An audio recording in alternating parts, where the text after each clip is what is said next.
How did you, you said you looked at something for holding the meetings? We're still Zoom, so is there a way to pay for that, or how have we We are currently on the Livable Raleigh license. level? Okay, We need to have a discussion to see what we do next. Kind of waiting to see what the community engagement group is gonna do before we do anything further. And I guess while I'm on the topic and we have enough people here now, I can tell you that we did put in our reservation for Eastgate Park Community Center as of April, May, and June. I'm not saying we'll use all three, but right, I think it'll give us time to sort out what we want to do. So okay, let's target for maybe April or May.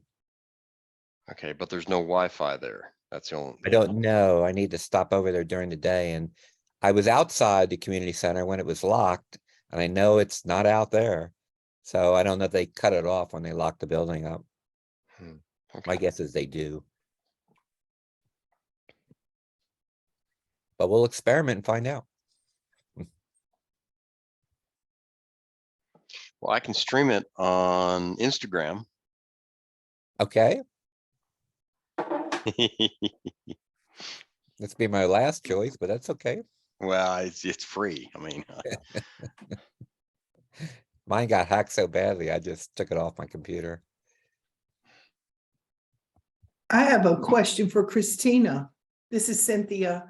Now that there's been a change in the city council, is there any chance that the city council might reverse its position on funding CACs and have the city support, the funding for the CACs? Larry, I know we're about to start, so is it okay if I quickly answer Yeah, that? sure. Go for it. Okay. So what we're doing as a council is we're looking at, because right now this year's funding it's been allocated. So there's nothing we could do immediately to restart any sort of reinstatement of a CAC-like structure. So what the Community Engagement Board and Community Engagement Department are doing are coming up with a plan for what community engagement is going to look like starting July. That's our next fiscal year. So in the interim, the kind of Band-Aid solution that we have, allowing one community center per district, and CACs in that district can use that community center for free of charge, because currently they have to pay. So we don't have what the new community engagement structure is going to look like, because that's going to come from the Community Engagement Board, and they come to us, I think in March or April, they'll come back to tell us what they think we should do. So we're going to follow their lead and listen to what they come up with. Okay, thank you. thanks. That's why we quickly jumped on the opportunity to hold an in-person meeting at Eastgate Park. It's not the ideal. I mean, it is for me, it's right around the corner, but I don't know if it's ideal for everybody within our area, but we'll find out. And hopefully we can do it in a hybrid manner. And that's what I'm really concentrating on trying to do. It's going to take more technology than I'm aware of.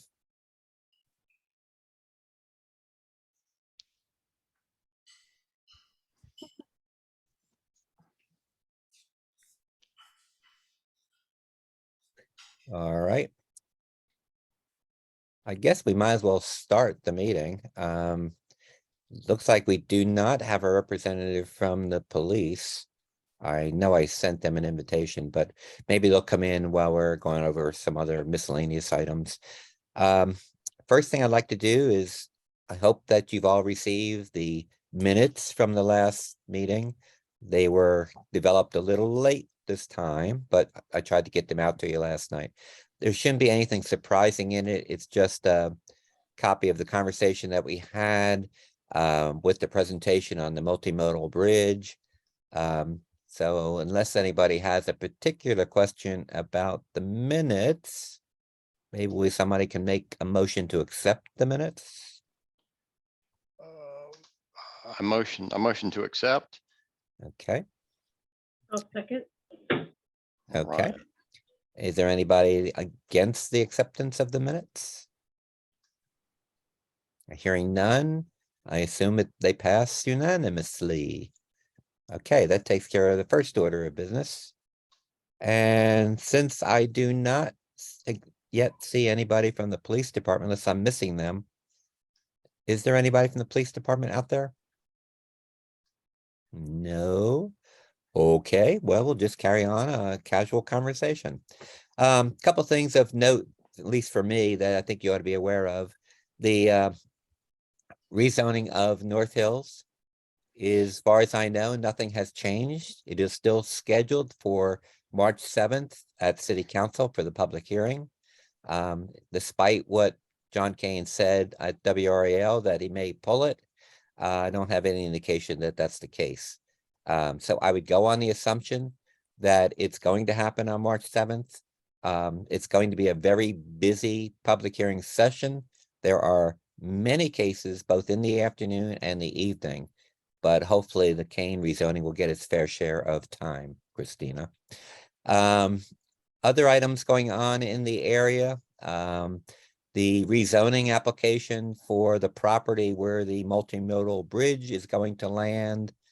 And help me, Cynthia, I don't recall the rezoning number, but that was supposed to come to the Planning Commission at the end of February. I see now it's scheduled for the end of March. So that's the last that I have on that one. And the number for that is Z 47-2022. Thank you. There is another one in District A, way up by 540 in the Gresham Lake area, which I'm following, because they're trying to put a mixed-use center right against 540, right below Gresham Lake, that there is no access there at all. It's dependent upon a road that has to be built going under 540. So it's an interesting case to watch. I think the city is going to, wants the road in place. The city wants to put in a greenway up there, but all that's in the future. So here you've got a developer asking for an approval of a rezoning for 12 stories where everything around it is industrial and 2 or 3 stories. And there's a gravel pit, stone yard, so on and so forth. So it's kind of out of place. So I'd say just watch it. We'll see how it goes. And that's coming up, I think. It's being rushed. It may also be on March 7th. And that's pretty much all from my standpoint. Steve, would you like to give everybody the update that you gave me about the security at Eastgate Park? Oh, sure, Larry, thanks.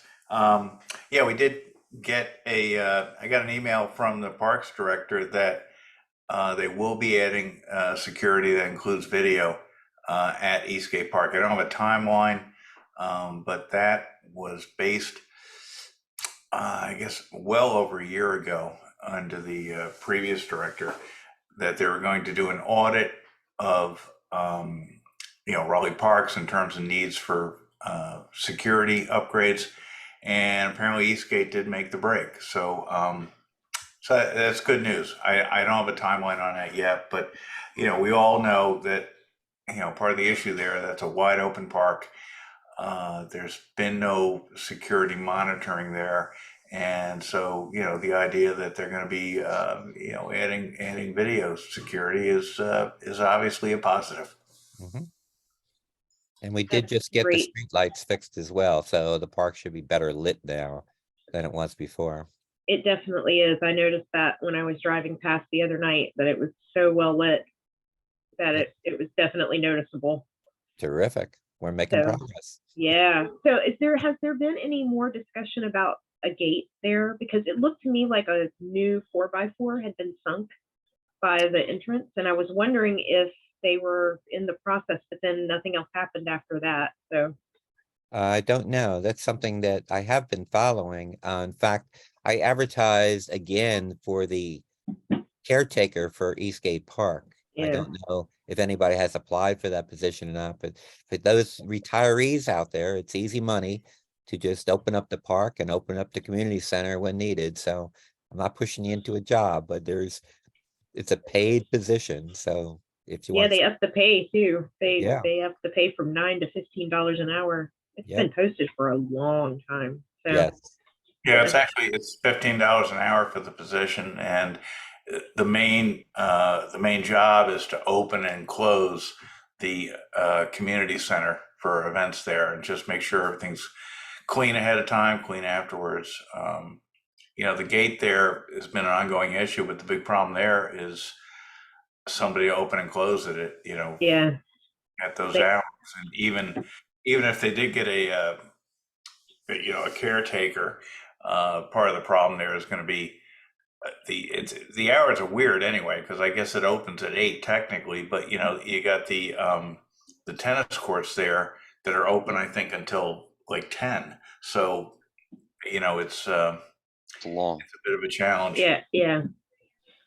Yeah, when I go by the community center, usually between 4 and 5 o'clock walking, a lot of times that is already closed up for the evening. So I assume it's going to be primarily daytime hours initially and then occasionally evenings.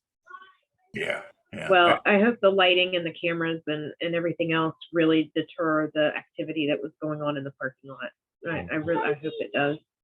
Unfortunately, it's been like over a year and a half that they've been trying to find somebody to take the caretaker role. Yep. They're not, I guess, any different than everybody else trying to find sufficient help. All right. Anything else that I should be aware of or anything else that I can contribute to? This doesn't happen often that we have a pause in our program. I'm trying to think from my point of view if there's anything.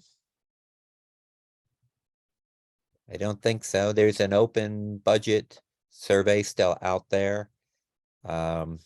If you haven't taken it, I encourage you to take it. And the same thing with, as Cynthia said, the open survey on the multimodal bridge, which ends on February 28th. I encourage you to take that if you have not as well. I personally support option 2. Whatever you do, 3 is okay too, but just don't vote for option 1. I think it just goes through too many existing businesses. And I think option 2 with the roundabout, I think maybe eventually the city will think about running it straight out to Six Forks rather than going over to Barrett. I really don't see why they don't consider that an option, but okay. Christina, yes. The one other thing with option 1 is that it crosses Rocky Branch Creek twice, whereas the other ones only cross it once. So as we look at infrastructure, we want to make sure that our stormwater and our streams are kept safe. It'd be easier if it crossed it once rather than twice. So that's one thing. But the other thing that I wanted to bring up, if you don't mind, Nope. is so council has 3 positions that we hire. We hire the city clerk, the city manager, and the city attorney. And I just want it very out in the open right now that we have had our 52-year city clerk, Gail Smith, is going to retire. So within the month of March, she will be leaving. And if you have not heard, last month, our city attorney resigned, and she will be done on May 1st. So we as a new council have 2 really huge positions. And there is discussion right now of the city manager absorbing the city clerk. And I just want to be very clear. I'm not sure why we would do that. So those are questions that I've asked. Those are questions that I'm working with the city clerk's office to see what they think is the best, talking to the city manager, what they think is the best. But I definitely wanted to just put that out there to see people's opinions. City clerk, they take our minutes, they keep all of us, all the facts straight. And not to say that the city manager, when I'm not making any assumptions that they wouldn't, but in my personal view, if the charter has it that council hires those 3 positions, I don't understand why we would take away that. And that's just where I stand currently. I can't speak for anyone else, but I just want to make sure you guys know. And I'd love to hear your feedback in case you have any questions or comments. Marcia, I see your hand, but I'm just going to respond to Christina real quick here. I personally prefer the clerk to be independent or report directly to council. That office has been extremely responsive. As for the city manager's office, not so much. And they continue to add people, I think, just to increase that responsiveness, but in general, it's not very effective. So I favor an independent city clerk. Thank you. Marcia? Me too. And the other thing they do that's really important is they run the process for boards and commissions. And as currently there is some concern among a lot of folks that that process is very dependent on who you know. And if you've got a good process that's run by a good city clerk, then it would be, you know, less political and more based on people's experience and what they could bring to the table. So I think that moving it to the city manager's office would be a major mistake. I have a quick follow-up question just to that, because I completely agree. I'd like to keep it under, but in regards to boards and commissions, I just want to make it clear that the city clerk doesn't put anyone on boards and commissions. That's No. But they take them in and they respond to people. And that's why you need somebody that's independent and who is really good at interacting with the community. And you've been fortunate with Gail to have just an amazing one. So I would say you need to keep those three positions connected to city council. Isn't that a charter change? If you make a change like moving the clerk into the, yeah, that's what I thought. And so it's not as easy as a simple yes or no. No, it would have to be a charter change for the city. Yeah. And to me, when you're going to change a charter, I really would like to see evidence as to why that is needed.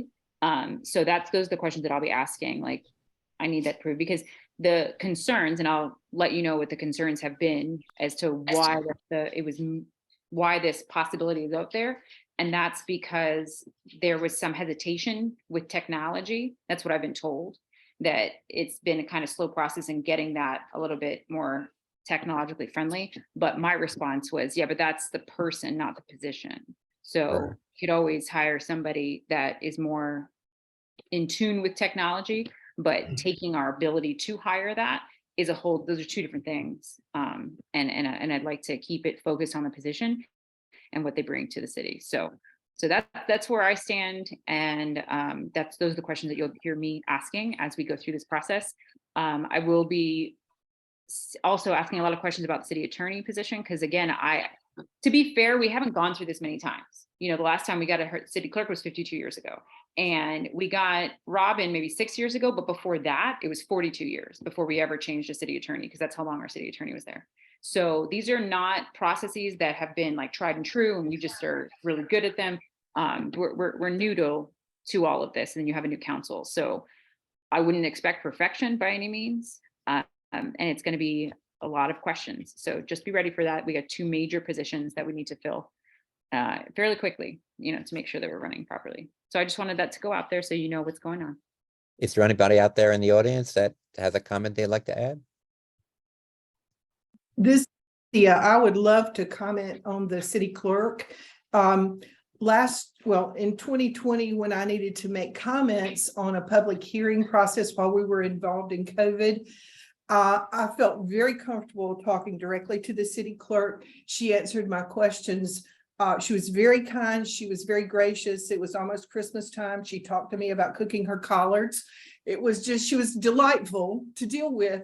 And I felt comfortable that she was looking out for the citizens and that she really wanted to make sure I knew my deadline, when and how I could get my presentation to the city council and how I would go about it. And she took her time with me. So I think it's very important that the city clerk be independent and report directly to the city council and be chosen by the city council. I think that's great. Thank you guys so much. A suggestion I would have, there's a group I met with, Midtown Raleigh Alliance, and they have a group of lawyers. One of the lawyers there, he's with it's a large independent firm, and he has access to a lot of lawyers who may be interested in doing something with the city. But Larry, do you know the name of the person that runs the Midtown Raleigh Alliance? Yes, that's Robin. Robin. It slips out of Anyway, my mind. I can come up with a name and I can send that to Christina. But I do remember meeting a lawyer there who is kind of a mentor for other lawyers, and and, you know, maybe they'd be interested in a position like that. I should Yeah. know the name because I am working with her. The Midtown Municipal Service District has not died. That idea was brought up, I think, about a year ago when we were looking at possible funding for the Six Forks project in front of Kane's rezoning. So I have made contact with her, and I think she was supposed to actually make a submission to council, I thought by mid-month. So that's something that should be coming about. Submission for the contract for the people to determine a feasibility study for that Midtown Service District. So that's You can just put something. put her name in the chat, and her name is Tara Robin. That's Okay, right. Boy, my Great. mom, thanks. yep, thank you. It's nice to have people that can fill in my blanks in my gray matter.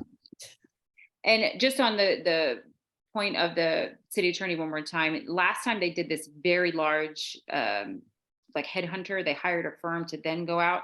And so there's going to be an array of possibilities of how we go about hiring these. It's not just going to be quiet, oh, they're hired, you know, it's going to be out in front of council, and we're going to have the options, you know, do we want to do it across the state? This is going to be a huge position to fill. There's going to be a lot of lawyers from across the state who are very interested in this position, and how we go about looking at, that's what we're going to talk about. Do we go with a firm who knows this really well, so that it's not just the 8 of us going, oh, okay, let's this one, you know? We do have lawyers on council, so I'm not saying that we have very educated people who can make a very good decision as well. But we'll be talking about that at council. So you'll be able to see those conversations on the city council meeting, so you know where our brains are as we go to fill these positions. So I trust us, where there's going to be conversation, but, you know, tune in and help us make these big decisions. I see Bob Gary put a comment into the chat that he also thinks quite highly of Gail, as do I. And I think anybody else who's probably dealt with her through the office. She was a terrific lady, and I wish her well. So, okay, anything else that I've overlooked, or anything else somebody else wants to bring up? Okay, for those coming in late, I think we've covered Eastgate Park, security improvements, lighting improvements. Bridge survey is still open till tomorrow. Budget survey is still open. I will say, though, I recommend that you make direct contact with the budget administrator, because the survey for budget is a little canned. It doesn't really, it's a very general survey. It doesn't really get to the specifics I think a lot of people would like to see. And if you have thoughts otherwise besides just the survey, just go ahead and contact the budget department. The budget new administrator, I think she came on board like a couple months ago. So she's learning too. Okay. Bynum, I see you've joined the meeting. Hi, Larry. How are you? Hi, Bynum. How are you? Great. It's great to be with you all. Are you waiting for Patrick? I am. Okay. I can let him know you're ready. Well, we can. You We can said stall. 7:30, so. Yeah, we can stall. You got 2 more minutes. I would ask you to answer my email, but we can do that later. It's on my list. It's on my list. I say it before. I said you're a great resource for me, and I said I come to you often when I need answers to many, many, many questions. Yep. Bynum, what is your title? Somebody asked earlier. Sure. So right now I'm serving as acting assistant director. I think a lot of you know that Travis Crane is out on medical leave. So I'm serving in his stead during the interim period. But when I'm not doing that, I'm a planning supervisor. I manage the rezoning process and the comprehensive plan for the city of Raleigh. Okay, so you're filling his role currently with the Planning Commission, correct? Yes, and I've been at the table as part of my regular role since about April of last year. Okay. Yeah. Yeah, somebody had asked that earlier. Mm-hmm. Mm-hmm. Yeah. Okay. Well, let's see. We have anything? Joshua has a question. Oh, okay, Josh, all yours.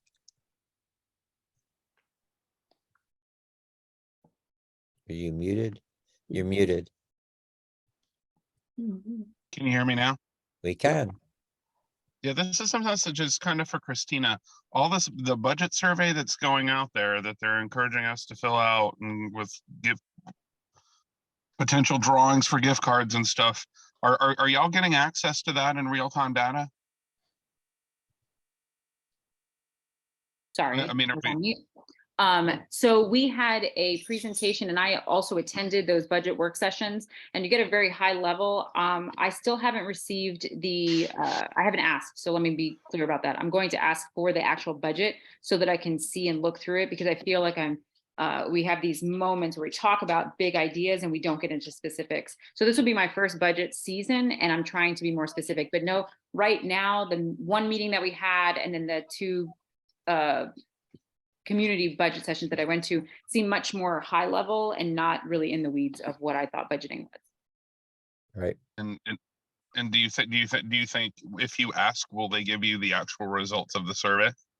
Oh yeah, I do believe that. I Okay. can't say, but I really do like the new budget director, and she wants to move towards, she comes from Chicago, in which they did participatory budgeting, and that was just part of their budget. And so we can't do it now because it wasn't allocated for it. And she's coming in midstream in this budget season, but that's her goal, is to get more participatory budgeting processes going. And I know that Mary had asked at the last council if there's any part of the last ARPA funding that we could use as question, as a way to say, community, what do you want to do with this specifically? Not all of it. I think it's like 21 million left, but we're trying to find out how much of it we can begin in that participatory cycle. So I really do, that just gives me, encourages me about our new budget director. She's very open. I'm just trying to learn the right questions to ask. Holly, Okay, did you have a question? Sorry, Josh. No worries. No worries. That I'll accept that. Thank you. Holly, do you have a question? Holly, I guess we lost Holly. Okay, I think we are ready actually for our program. Bynum, I see that Patrick has joined. So I'm gonna, let's see, how do I make you guys co-host? Boy, Christina, this would be a nice job for you. So, Yeah, hey, so you want to good just click evening. on the three dots. So hover over their picture, the three dots on the upper right hand side. If you I click on gotcha. that, you'll be able to click make co-host. Make co-host. Got it. Yeah. Councilmember Jones, you found another job. There you go. IT assistant. I wear lots of hats. Yeah, and I'm learning Zoom the hard way. Okay, I think you guys are now co-hosts, and I think program is now all yours. Well, thanks, Larry. Welcome, or thank you for having us, friends. I appreciate you inviting Bynum and I to your meeting, and we're happy to come anytime. Larry thought it would be good to just have kind of a broad-ranging conversation about some of the key issues that are affecting the Midtown area. He gave us 4. We don't have a presentation. I appreciate making us co-host in case we want to share some graphics or fit photos. We'll do that. But Larry had sent out 4 questions, which were really thoughtful. And if it was all right with you all, I'll just spend a few minutes kind of going through those 4 questions, and then really just spend the rest of our time taking any questions, comments, or feedback you all have. And again, if there's a more specific campaign that you all want to have us participate in, we're more than happy to do so. But I think tonight's just kind of a survey of the scene and planning and development. So with that, let me get started looking at Larry's 4 questions. So the first question was looking at housing needs. So by type, single family, duplex, apartment, condo, townhouses, and really trying to focus on what folks are looking for to move here. So let me answer that this way. It's a really good question, because we certainly want to be aligned with what the market's going to demand. As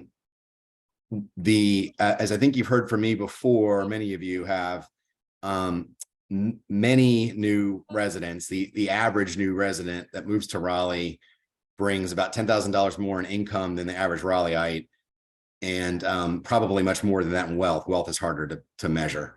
They use IRS data to track the income. So a lot of folks are moving from higher wealth higher cost communities and are really looking for single family residential as the most sought after and in demand type. But what that means is that housing type is getting run up in cost. And it's by a factor of at least 25%, the most expensive housing type. Our team did a pretty detailed survey of recent new townhouse construction and new single family home construction. And on average, the townhouses are about 25% less expensive. Not to say that they're affordable, but they are 25% less expensive than single family. And so our focus has been to allow encouraging the market to accommodate smaller and different housing types, which would allow for the income diversity and higher and for folks that really have that lifestyle choice of wanting to be in a walkable, bikeable area near parks and greenways. And to give folks that are already in neighborhoods that maybe are becoming empty nesters or about to become empty nesters, or that have adult children that they want to have live in their neighborhood, finding things like ADUs and tiny homes, so that there are all those alternatives for folks to stay in the neighborhoods they love. So that's been the focus. But I think single family remains in high demand. Because of that high demand, it's become really unaffordable outside the reach of the average median household income. So our average single family house in the Midtown area is well over $550,000. It's about $425,000, $430,000 citywide. And that puts you at an income of about 100% of AMI to qualify for that, something kind of at or right below that median house. So I hope that helped. I'm gonna have a couple more questions, then I'll take any questions you all have. Can I stop you at this point and just ask a question related to that? Certainly. However you want to do it, that'd be great. Go ahead, Larry. A lot of times for planning purposes, you compare to other cities, Portland, Seattle, and other areas in San Francisco, whatever. Some of these areas, while they are moving forward with smaller homes, smaller spaces to cut costs, at the same time, they are outlawing single family rezonings or increasing single family opportunities. I'd hate to see us go that way, but I do know that at the same time, we're modeling after the same cities, that's the direction that they're going. Do you see that happening here? I think based on what you just said, I'd say no. Yeah, there's definitely been no conversation either at staff level or certainly the elected official level. Councilmember Jones can speak for herself about barring or prohibiting single family zoning. I'll say a couple things that are not quite caveats, but that are kind of nuances, right? So one is for our southeast area, that's the area that Wake County and the city have worked for about 20 years to plan for growth in that area. We are looking at a set of tools, and Bynum can speak in more detail on this if you like, that would encourage and incentivize more multifamily or at least townhouse levels of density to ensure that growth in that area is revenue positive, right? So single family development, as I've said in many venues, is the backbone of our city and is a desirable housing type, top preference of most home buyers. It can be much more expensive to serve, right? With both services and infrastructure. And so in this area where there's new development, or at least right now there's, rural and exurban type development, we are looking to incentivize it. It would not be prohibited or banned or outlawed or anything like that. And then the other thing I'll say is we are and Bynum might be able to give a better definition of the time horizon. It's changing with the market, but somewhere in the kind of 15 to 20 year time period, we probably are going to run out of greenfield single family property in our current jurisdiction. Now those northeastern and southeastern areas of extension might get us another 10 or 20 years. But when that happens, I think even if there's no move to regulatorily obstruct or prohibit single family, it's probably going to be hard to, other than lot by lot in infill situations, have, significant new single family development. So that at that point, it'd be locked in. But it's a good question. I mean, we're 30, 50, 70 years behind places like San Francisco, New York. That's going to be for the next generation to have to grapple with. But I think, we continue to see single family in very high demand and being built on the northeastern and southeastern fringes of the city, particularly where there's still greenfield opportunities. Thank you. Yep. Sure. So the second question that Larry asked, these are all very thoughtful. I know some of you all probably contributed. Was about the current design of commercial buildings in suburban areas. Larry's comment was, it's obvious that new construction is moving buildings closer to the roadway with minimal setbacks. The concern is loss of open space and opportunity for future roadway expansion and green space. Significant change to the current landscape and has the impact to affect trees. So this is certainly true. So with the 2009 comprehensive plan and the 2013 unified development ordinance, which is the rule book that implements the vision in the comprehensive plan, there was really an intentional move away from a more suburban, more car oriented, built-in public environment, the roads and streetscape, to a more walkable, compact, so that it is walkable and mixed use and multi-mode, right? So walking, biking, other modes besides single occupancy vehicle. I know in you all's area, there's the flats on Sixth Fork, for example, which is kind of a somewhat quintessential example of what that looks like. And then there's been many others in your area. You all have seen a lot of change in this space for sure. The idea behind that is kind of a different concept of environmentalism, right? So the historical model is to have wide rights of way with lots of trees between the right of way and the development. I think that those trees in that location, like buffering between the sidewalk and the development, it really takes away the very limited public space that really is needed for what we call complete streets, right? Where you have maybe traffic calming measures, maybe parking, maybe most importantly, bike lanes, so that area can be used to support that multimodal experience, and that there's been no reduction in the amount of trees required on the site. So what's typically happening on the new development is that the trees are going to be to the rear and the building's closer to the street with this more activated frontage. And that's the idea and concept behind it. It is frustrating because it only gets implemented with new development, right? Unless and until we do the wholesale project on Six Forks Road, for example, you only see these segments come in when new development occurs, and that happens obviously very incrementally over time. So the goal and the vision is to have a connected network with biking, walking, the mixture of uses and density of uses, interesting places to walk, and to honestly kind of that design tends to slow traffic down. When people see trees and feel like there's lots of right of way, there's been lots of evidence that shows that people will, have a less responsible driving habits. I think in high demand areas like Raleigh, and particularly in Midtown, expanding roadways is analogous to loosening your belt to lose weight. There's tons of evidence, a library worth of evidence that shows that as you expand roadways, it just attracts more trips and it attracts more development, and that new capacity gets quickly eaten up, right? So keeping the roadways, and I know Six Forks is under significant consideration.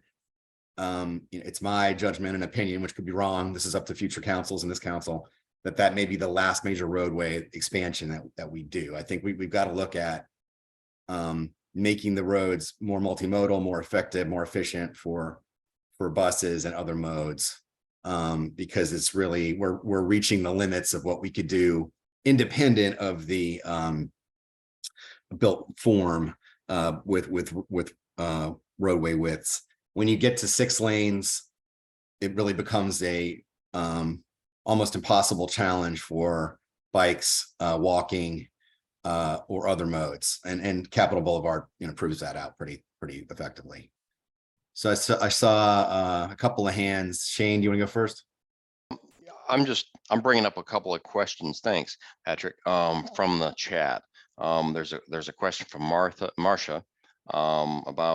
asked if there was a way to increase the setbacks on tear downs of small affordable houses that get replaced by huge McMansions that overpower the neighborhood. And just to add, there's also a lack of permeable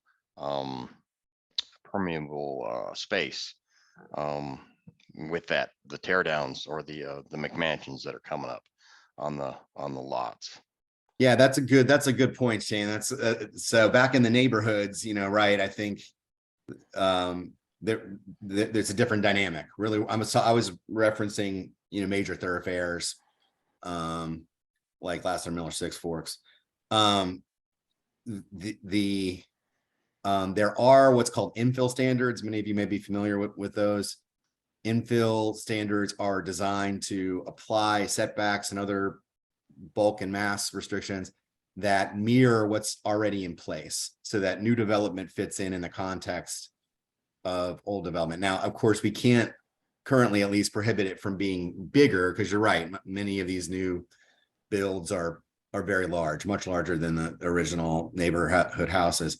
But we do regulate, and through these infill standards, the setback, and it needs to match at least roughly what's already there. Now, there are some situations where infill doesn't apply, and then that's where you might see a less of a build too.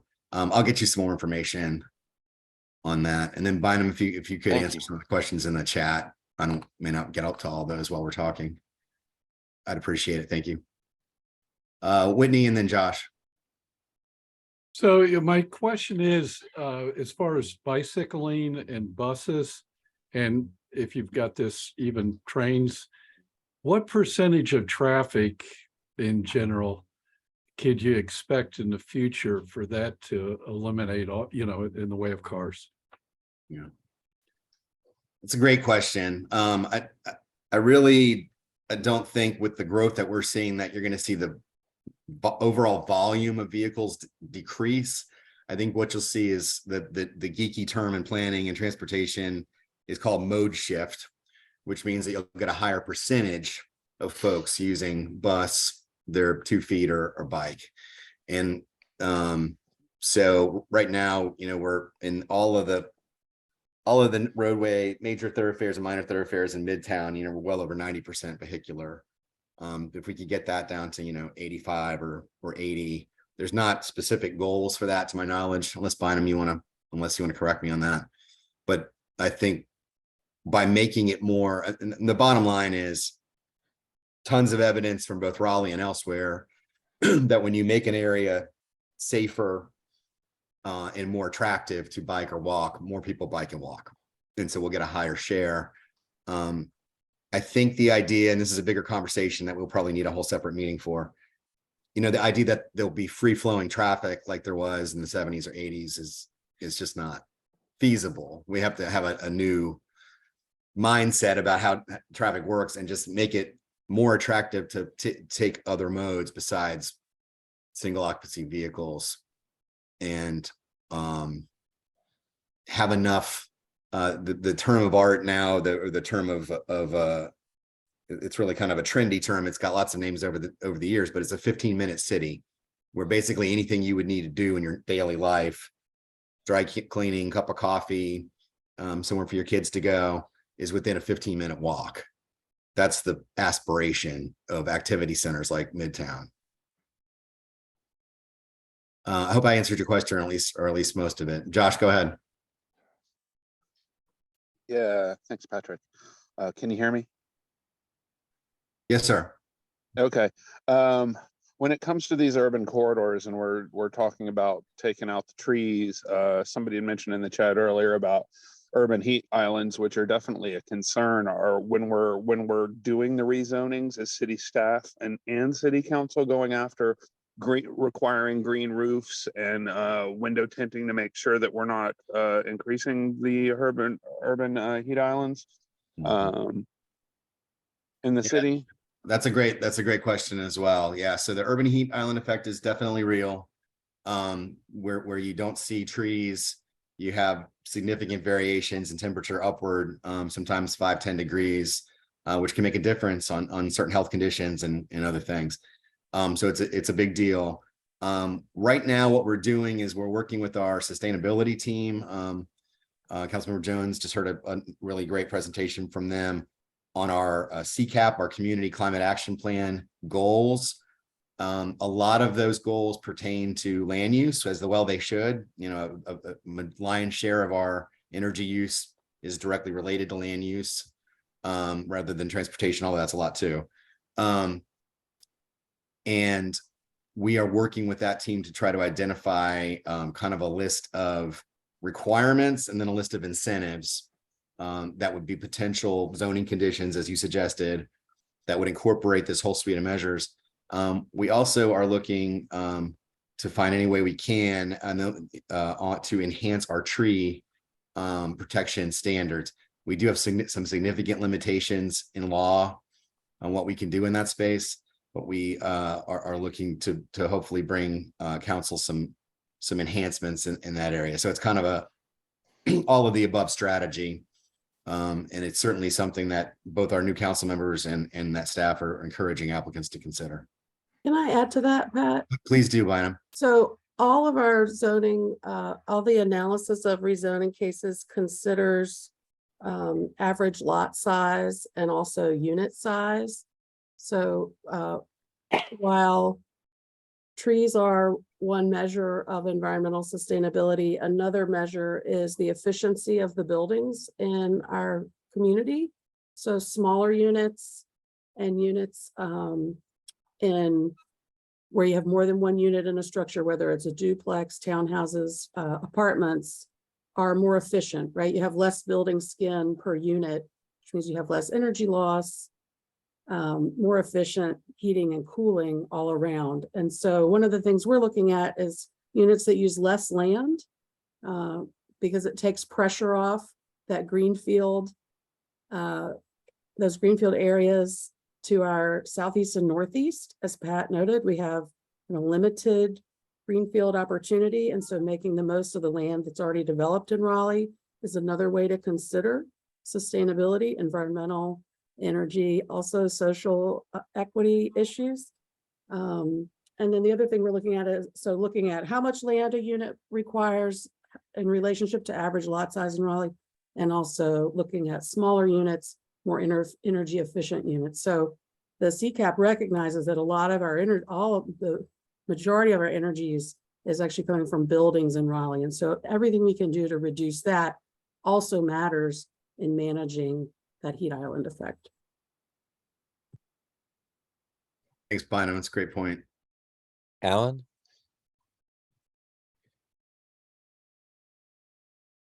Alan, you might be on mute.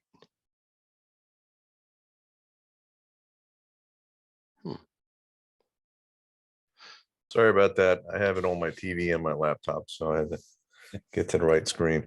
So a couple things. Yes, townhouses and multi-units are more efficient, but if they're located in the middle of a neighborhood, the infrastructure for water and sewer inside of a neighborhood is hard to increase versus along a major right-of-way or a thoroughfare. So whenever we talk about this, just dumping them into the middle of a neighborhood might put extra demand on an older infrastructure.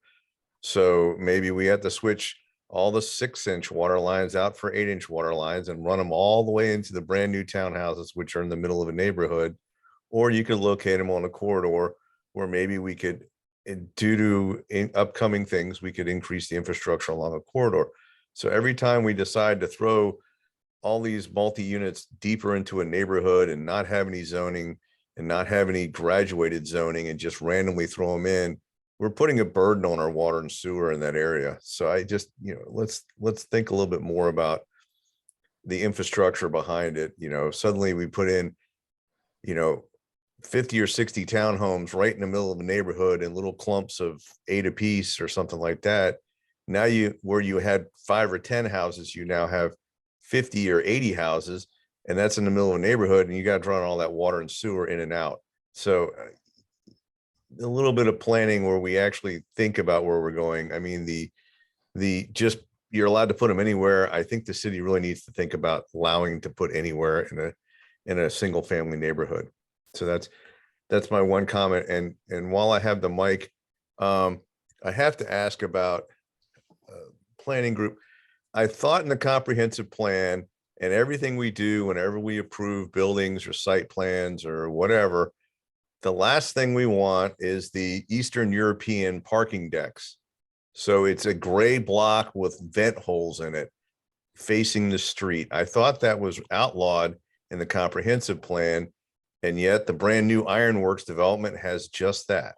So maybe they'll come back and put fake posters of trees on the side or something to get it less Eastern Bloc looking, but I'm not seeing it now. And I thought that was some of the requirements of the comp plan at one time. Of course, some of the comp plan things I saw have all been thrown out. So just if you could answer that on the parking structures and how to make them less blocky and just nasty looking. That's a Thank great, you. that's a great question, Alan, about the parking decks. So the comprehensive plan doesn't actually regulate anything. It's a book of advice. It's a vision. The Unified Development Ordinance does regulate things, and last year was modified to require parking deck screening for construction of parking decks throughout the city. Previously, it had only regulated screening in the downtown district, in the downtown area. So that has been expanded to be citywide. I feel very confident that the Ironworks project probably was submitted and reviewed before the regulations changed. And so while I agree with you that it could be better, I think it probably was developed under that earlier version of regulations, and so not subject to the screening requirements that are in place now.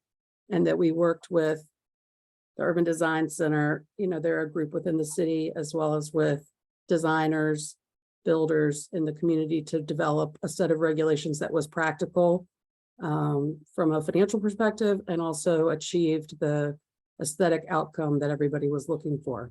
So I hear you, and I think we've done the work to make a positive change so we don't get many more of those. And then your question about your comment about strain on infrastructure in established neighborhoods. I would say that even with an infill project of, you cited like a 50 or 60 unit project, I would be really surprised if that kind of incremental increase would really strain neighborhood water and sewer infrastructure. That seems unlikely to me. I think more likely is you might see pressure on aging infrastructure, which would have to be replaced anyway. And we have a pretty good program in place. We had a couple of projects really call that question to the forefront in the early 2000s, and Raleigh Water has worked very closely with the Planning and Development Department to come up with a good plan to address that. So there's a kind of a cost share model there, so that an individual project doesn't have to bear sort of community expense. They have to contribute their fair share, but Raleigh Water also recognizes that sometimes the infrastructure issues are bigger than an individual project should be expected to handle. Yeah, So, but sorry, just one more follow-up to the parking decks. Sure. When they address that, did they also address light pollution? Because some of these parking decks, if they're not properly designed, it's like a cruise ship sitting against a neighborhood. Yeah, they So can be really, really bright. And that was part of the work that we did, not just about screening, but also lighting, so that the screening and the lighting work well together. Yep. Yep. Thank Yeah, you. Alan, let me quickly, that was a great answer from Bynum. Let me just add one quick piece. We worked before we proposed the missing middle changes, for example, which we'll talk about in a minute. We did work with our colleagues in Raleigh Water and Transportation and other service and infrastructure providers to make sure we weren't going to trip or trigger some set of standards that were problematic. Overall, your concern is very valid, but Bynum put her finger right on it. The fact is that a lot of the infrastructure in Raleigh is from the kind of 60s through 90s and is starting to age out anyway. It may have to be tweaked or refined on things like roadways and water and sewer pipes. Honestly, because of the engineering standards in place at that time, they really were over engineered, for lack of a more elegant term. They could accommodate 3, 4, 5, 6 times the growth that they were built for. One of the advantages of that, and it's a very significant advantage, and Councilmember Jones has heard about this recently, our revenue is growing about 1% a year for the last 5 or 6 years, and our expenses are growing about 3% a year. So the only way to substantially bend the curve there is to have more taxpayers paying for the same infrastructure, if that makes sense. More efficient use of the tax dollar. Low and middle cost single family housing is revenue negative to the city. So it's whereas multifamily and even 4-unit, 3-unit development is not. It's revenue positive. So that's not the reason to do anything, but it's a significant benefit and something that is a part of the conversation, I think.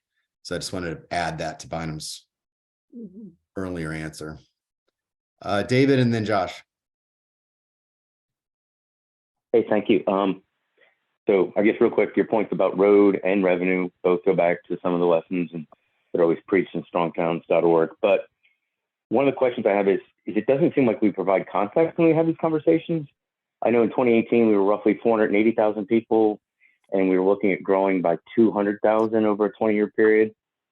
Reading Triangle Business Journal, all the great jobs that are coming, all the great companies, that doesn't seem to change. So I guess one of my concerns is whenever we have discussions about individual zonings or little changes here or there, we don't provide the context that if we're 500,000 now, we're soon going to be 20 years being soon 700,000. And that's about a 40% increase. And I never hear that point driven home when we talk about how to deal with Raleigh's growth, because that's a dramatic growth on top of what has already been Raleigh's dramatic growth. Yeah, it's true. I would need to fact check the exact amounts, but we're growing significantly. At least 1% a year, 1.5% to 2% in a big year, and that's a lot for a city our size. And you're right that it doesn't look like it's slowing down.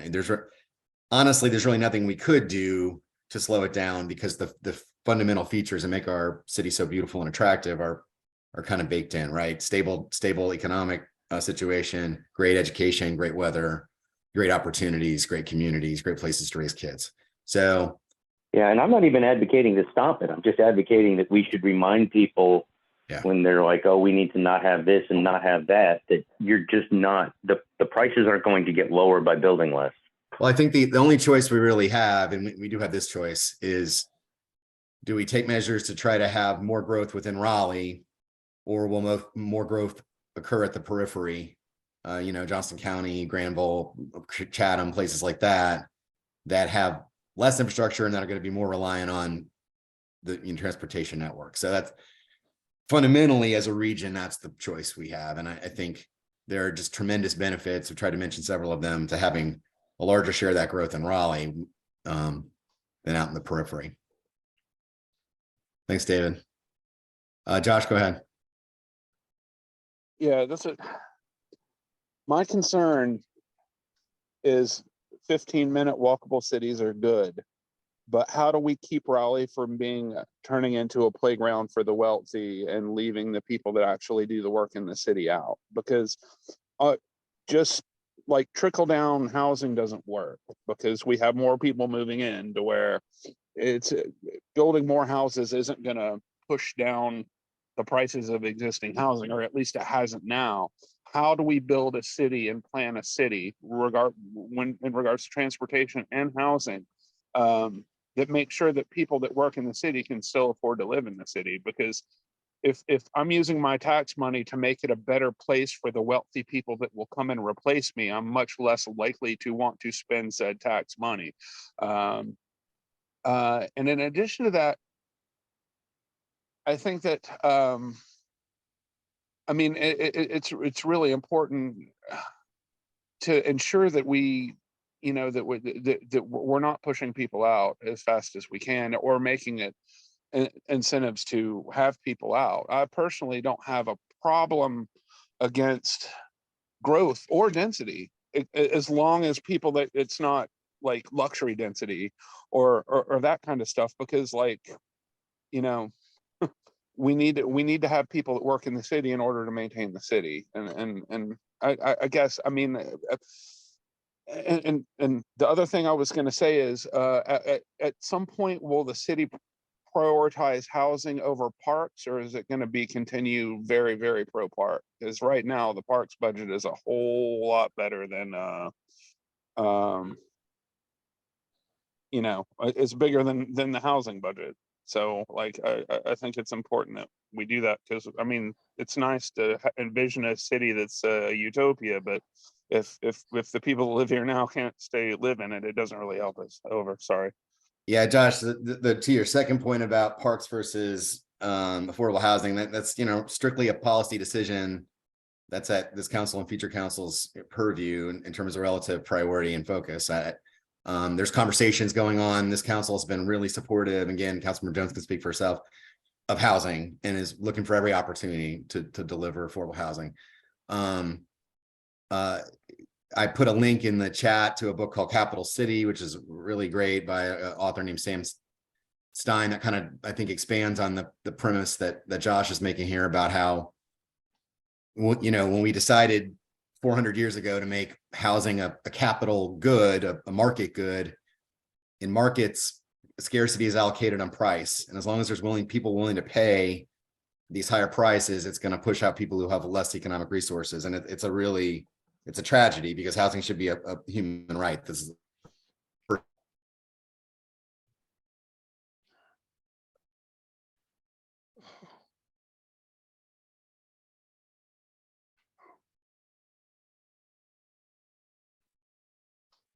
Patrick, I think you can go ahead.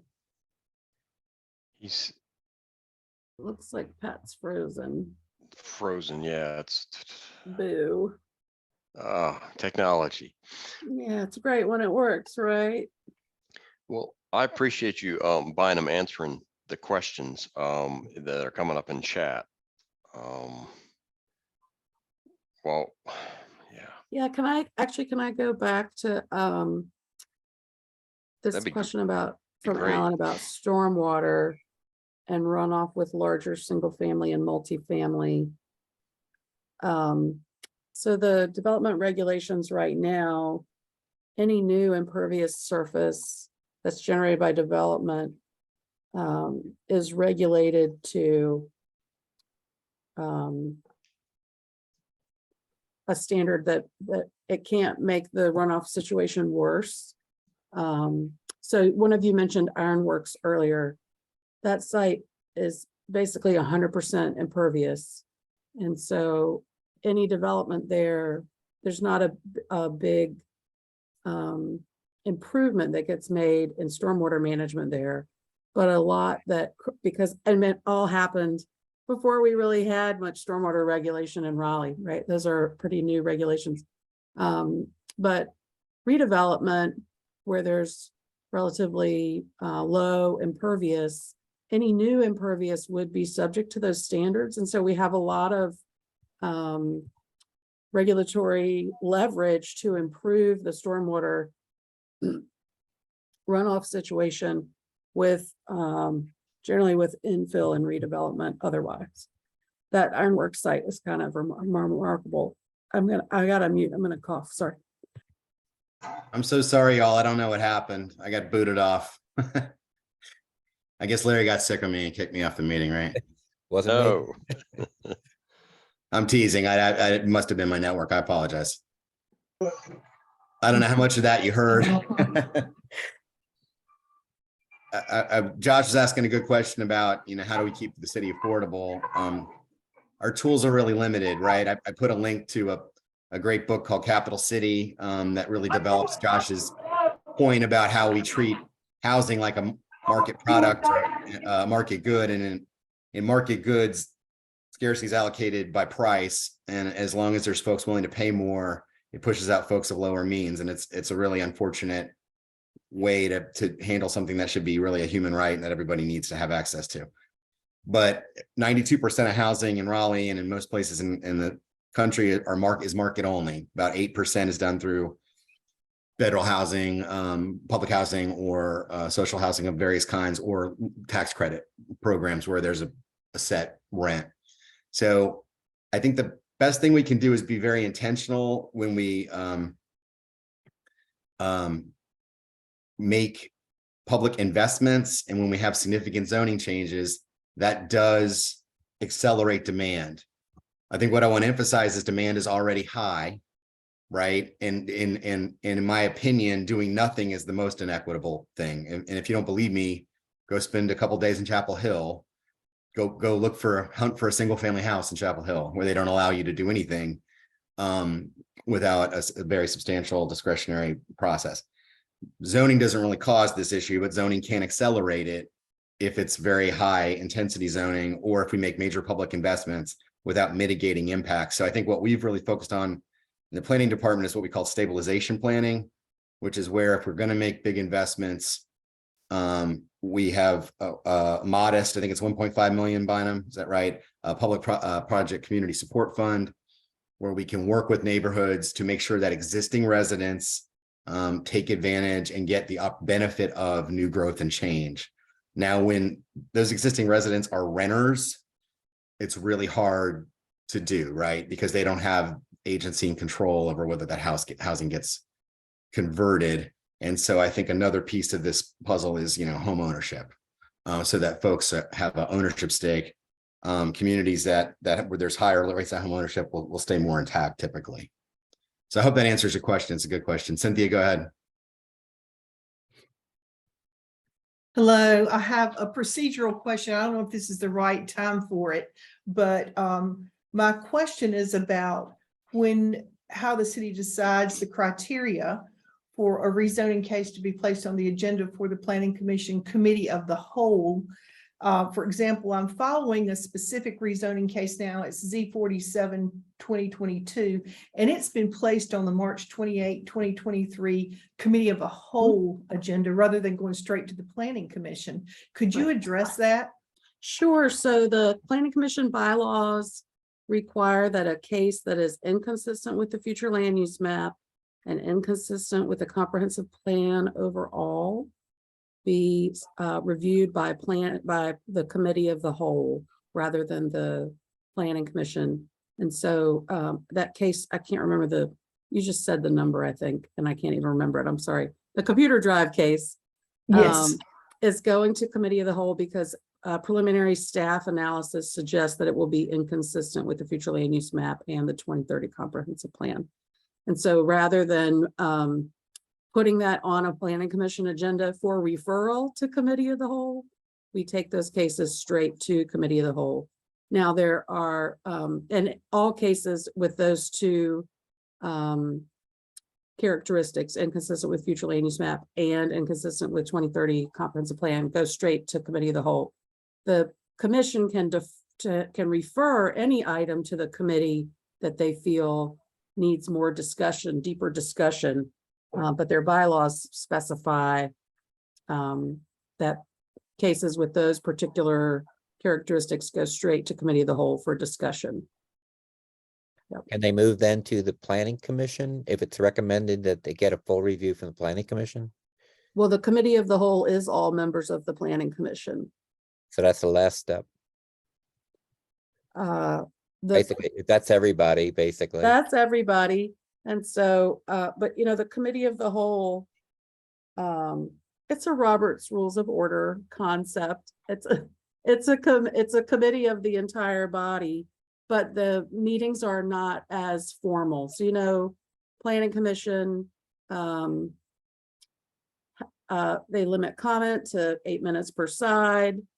It's just a more formal meeting. And committee of the whole, there's a little bit more back and forth, a little bit more discussion between members and also members with the applicant and members with staff.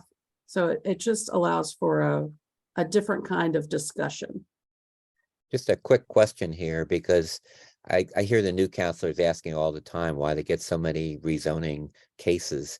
There are some cases that we see that, quite frankly, other than they say they're going to put a building or a residence on a piece of property, it becomes a rezoning with a standard checklist. And in my opinion, some of them really are not valid to go on, but yet they do, and they take up planning commission time, they take up city council time. Is there, other than being inadequate for both the comprehensive plan and the UDO, is there ever a case where an application gets refused? We certainly have applications that are filed that are incomplete, and those do not go forward to planning commission for review. But if you complete the requirements of the application and you are making a request, it will be reviewed by planning commission and council. Applicants can ask for pretty much anything within the regulatory framework. That's really their choice to make. Yeah. I mean, Larry, it's certainly the case that a lot of zoning is speculative, right? Where the owner's trying to position their property to have the most possible uses in the biggest possible market. Again, there's a lot of, we certainly could put in provisions and rules that make it either incentivized or required to have more specificity, but there's tons of evidence that shows that when you do that, it just means you get less development, right? Because having a broader range of possible outcomes brings more market players in who have more creativity, more money, can create new ideas and kind of push the edges of what's possible. Now, it's totally a value judgment whether that's a good thing or a bad thing. If you're trying to keep things the same, then it's better to require more specificity. And if you're trying to find the outer limits of what growth will bear, and I've been 27 years in the field. It's a delicate balance, right? I think trying to find a way to kind of get somewhere in the middle where because you don't want rampant speculation can really push the market. The other thing I will say is that staff. Oh, go ahead, Larry. I'm sorry. No, go ahead, Bynum. Well, the other thing I was going to say is that we meet with all applicants before they file. They are required to meet with staff. We advise them about the three P's: the process, the politics, and the people. They don't have to listen to us. We cannot, I mean, they don't have to take our advice, right? We try to forecast for them what they're likely to experience in the process based on the requests that they're making. But they are, we tell them the water will be cold and choppy and they still jump in, right? Like we can't really hold them back. I'm only going to give you my point of view, and again, it's just me, but speculative rezonings seem to be on the rise.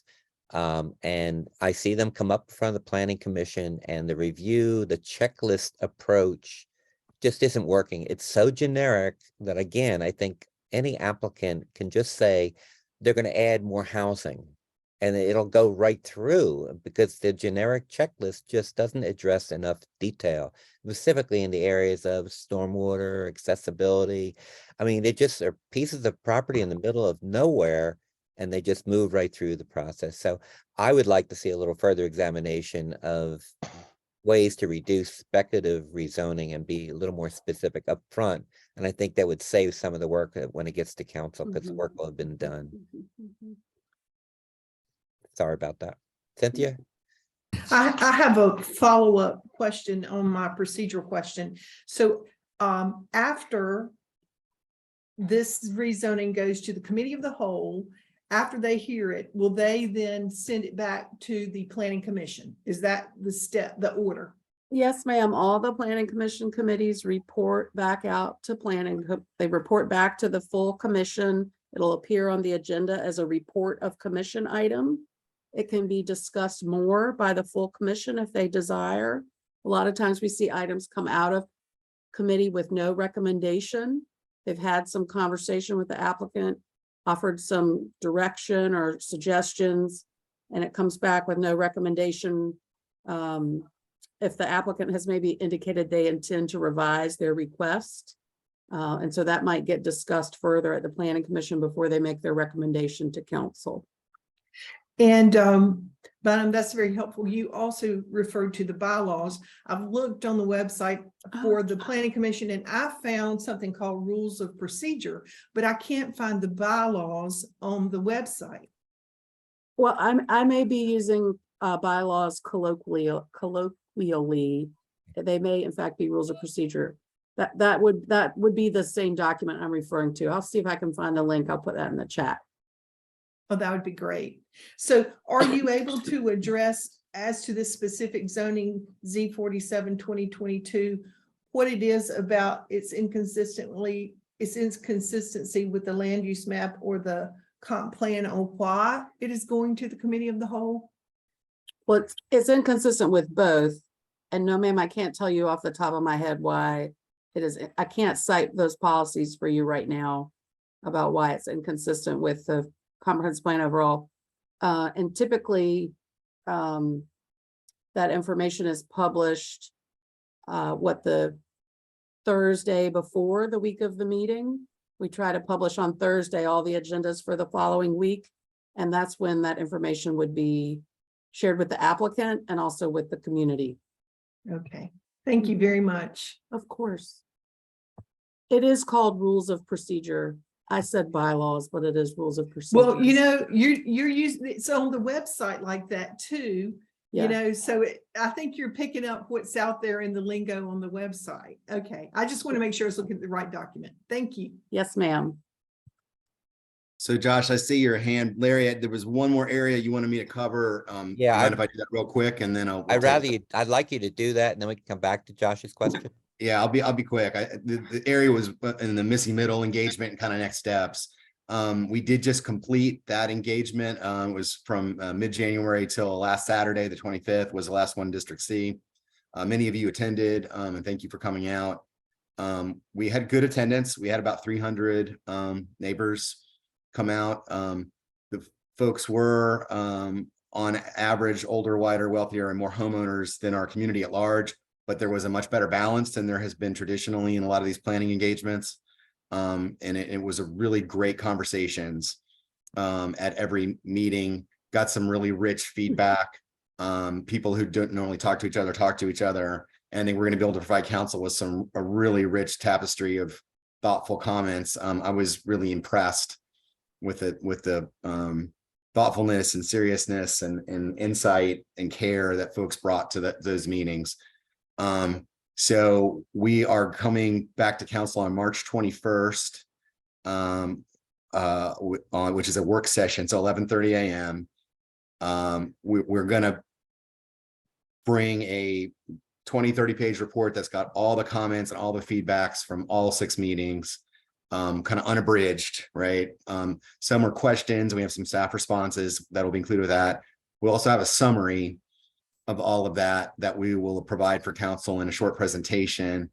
What we fundamentally heard was, a split between folks that wanted it repealed, folks who wanted it kept or accelerated, and folks that wanted it to be reformed or modified. I think there were 4 key areas that we flagged based on all the comments, the hundreds of comments we got from all the meetings, and those really come down to neighborhood character, affordability, infrastructure sufficiency and capacity, and kind of public notice, public involvement. And these are all areas that we've talked about tonight and that you all have talked about. So I think we're going to try to frame those up for council and kind of give them 3 options, right? To retain the provisions, repeal the provisions, or reform the provisions, and let them decide how they want to. I mean, I think it's highly unlikely, again, Councilmember Jones can speak for herself. It's highly unlikely there would be any kind of action. This is a work session just to get information, but council can take this information and I think make a decision about how they want to further evaluate and assess those provisions. So I hope that helps in that regard. Bynum, anything you want to add there?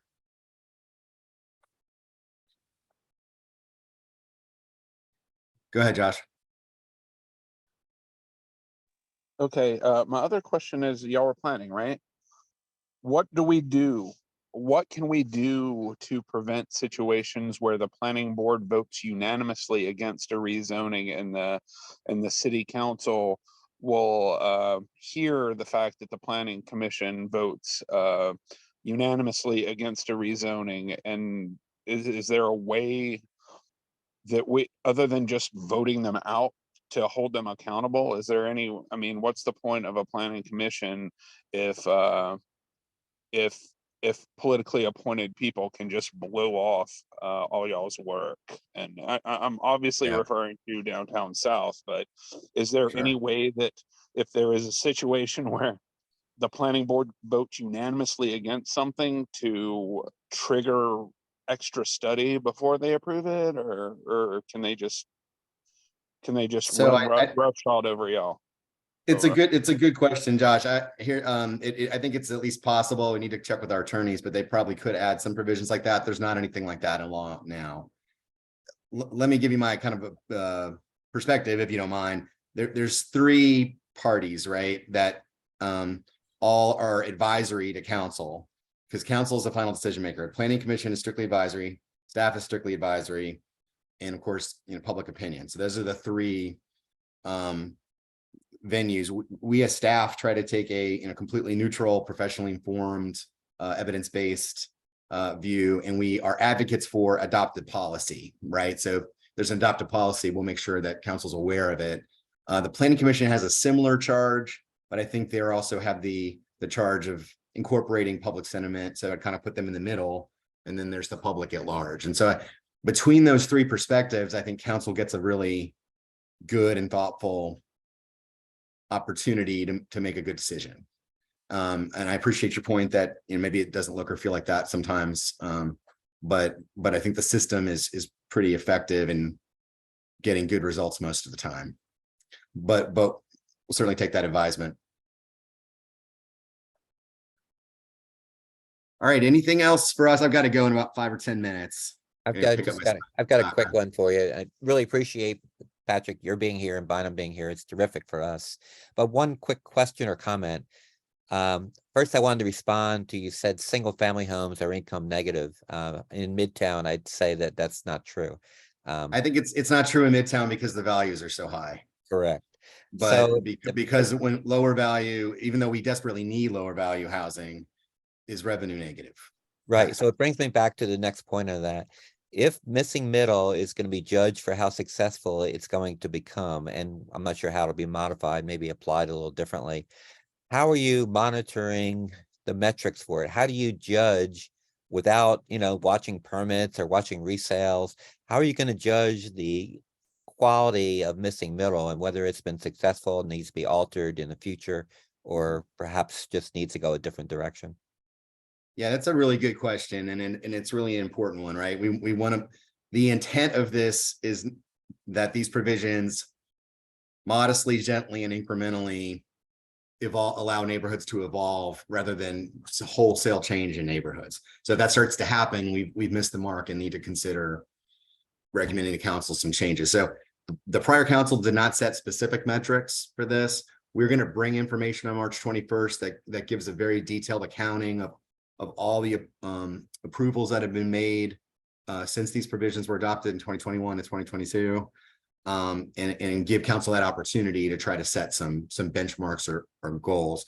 I think, as staff, we just we're committed to tracking it and providing council information.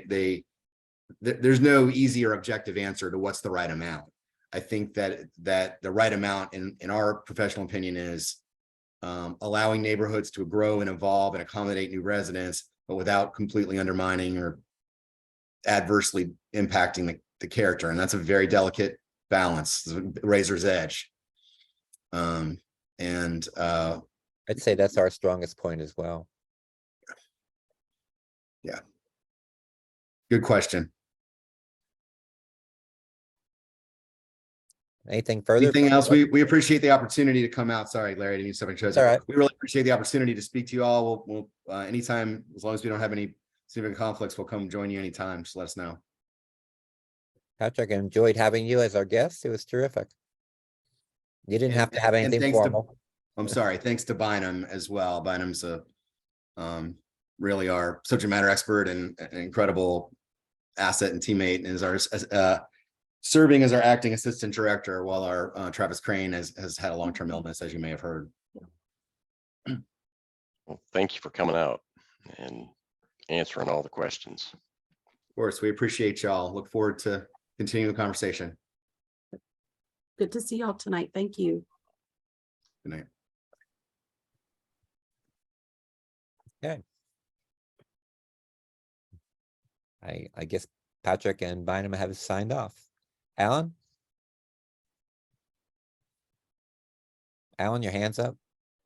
Yes, I'm sorry I missed Patrick and Bynum at the last second. My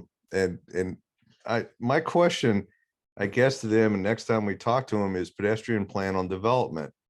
They recently redid the entrance to Trader Joe's over between Trader Joe's and Wegmans. Yep. And did this whole redevelopment, redirected the roads and everything else. But if you've ever been over there, there's no sidewalk. So you cannot physically walk from Trader Joe's to Wegmans. And to me, somebody in staff or something did not look at a pedestrian plan because there's no sidewalks. Yep. And this is something that there actually, you could walk between those two places before they put the side road in. Then they put the side road in and decide not to make it where pedestrians can walk around. So, we talk about this whole walk thing in 15 minutes or whatever. If I want to walk from Staples to Wegmans, I can't do it.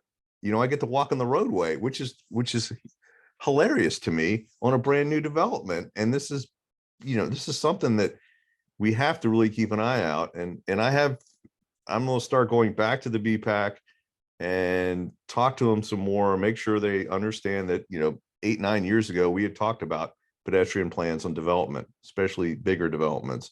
And so obviously something fell through the cracks there. And then just a quick 5-minute report. I was at the BPAC, the last BPAC meeting, and I was told that there is traffic calming coming to Hardemont. At the same time, I was told that the bike lanes are not disappearing.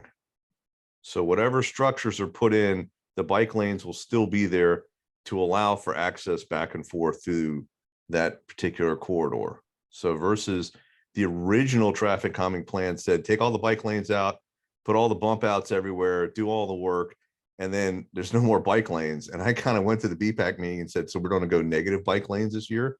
So there is discussion that they're only going to remove the bike lanes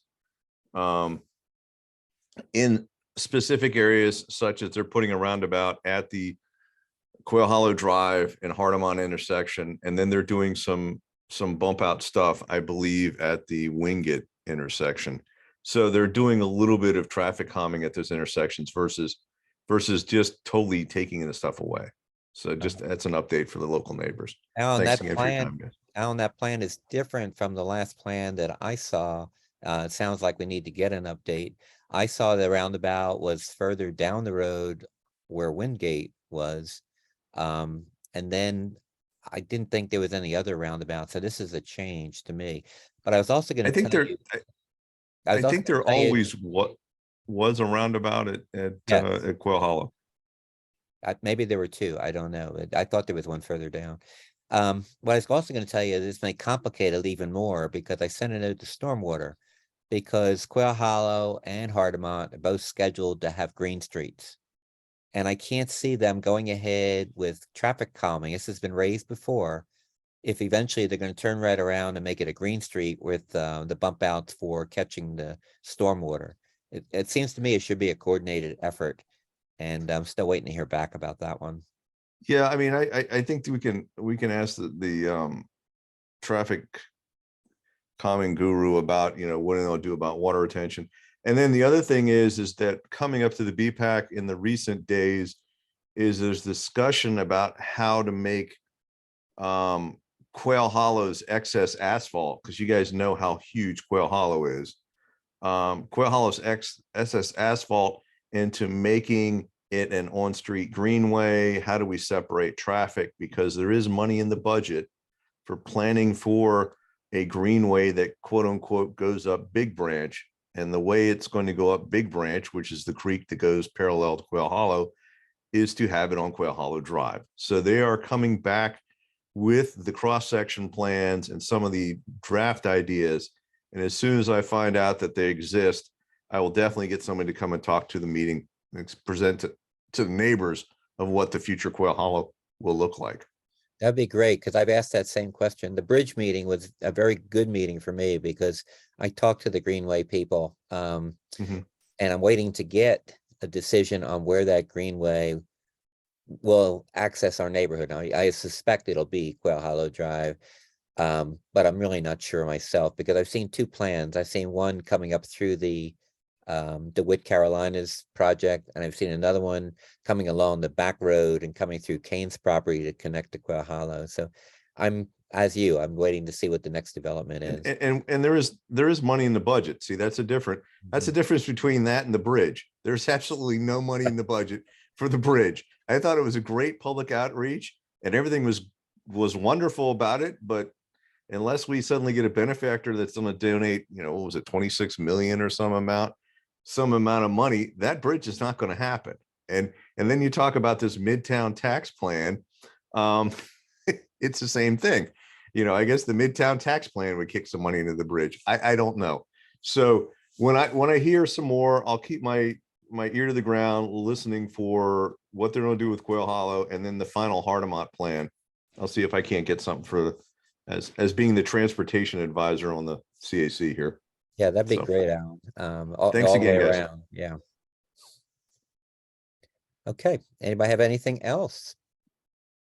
Can I just give a quick, I just want to Sure. mention the things that I've heard and the biggest things that I want to just give an update on. And that's one, affordable housing, where we stand on that, how we're starting to begin to tackle such a big concept. And then the walkability that came up in our last meeting. And it was definitely a question that I and others had asked, because it feels like when we think about walkability piecemeal by rezoning, then we're not getting the connectivity that we could if we had a larger scale plan of what does a walkable city look like, and how can, if we make that bigger plan, then developers, when they come, we say, this is what you need to do in order to connect these pieces, and these puzzle pieces and put them together. So I'm not sure, some places have plans, but how are we doing it on a broader scale? And they're supposed to come back with some more information on how we're going to begin to do that.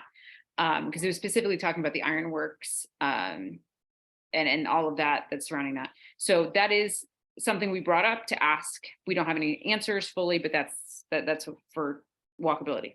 The second is affordable housing. I'm actually going to a class tomorrow from the UNC School of Government to discuss affordable housing and how we go about it.